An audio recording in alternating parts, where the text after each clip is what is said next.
Après que le président malien Assimi Goïta a accordé sa grâce aux 49 soldats ivoiriens condamnés par la justice malienne, le gouvernement du pays est monté au créneau pour dénoncer le comportement de la CEDEAO dans cette affaire et surtout du président bissau-guinéen Umaro Sissoko Embaló.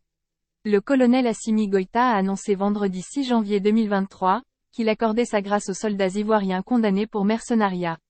Désormais, les 46 soldats ivoiriens sont libres et devraient retourner dans leur pays dans les prochaines heures.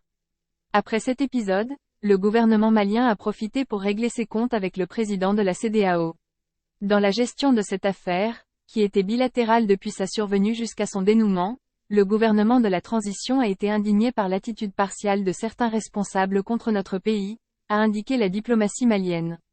Le cas le plus récent est la position agressive du président en exercice de la CEDEAO, son Excellence M. Umaro Sissoko Embaló, qui après avoir échoué lamentablement à porter atteinte à l'honneur du Mali devant les instances internationales, vient d'opposer un ultimatum au gouvernement de la transition concernant la libération des Ivoiriens, indique le communiqué.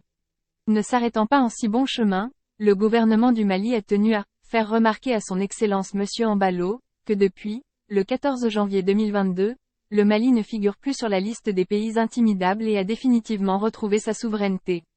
En effet, à cette date mémorable, le peuple malien s'est mobilisé massivement pour dénoncer les sanctions illégales, illégitimes et inhumaines de la CEDEAO et de l'UEMOA contre le Mali. Depuis plus de 10 ans, faisant face seul au terrorisme, sans ces organisations régionales, le Mali a survécu à ces sanctions et le sentiment patriotique du peuple malien s'est substantiellement renforcé, a rappelé Bamako. Il va sans dire que l'épisode des soldats ivoiriens est certes clos et les tensions entre Bamako et Abidjan sont réglées, mais la dent du Mali contre la CEDEAO ne semble pas encore partie. On risque d'entendre encore parler de cette situation dans les semaines à venir. Si ce sujet vous intéresse, n'oubliez pas de laisser votre avis en commentaire.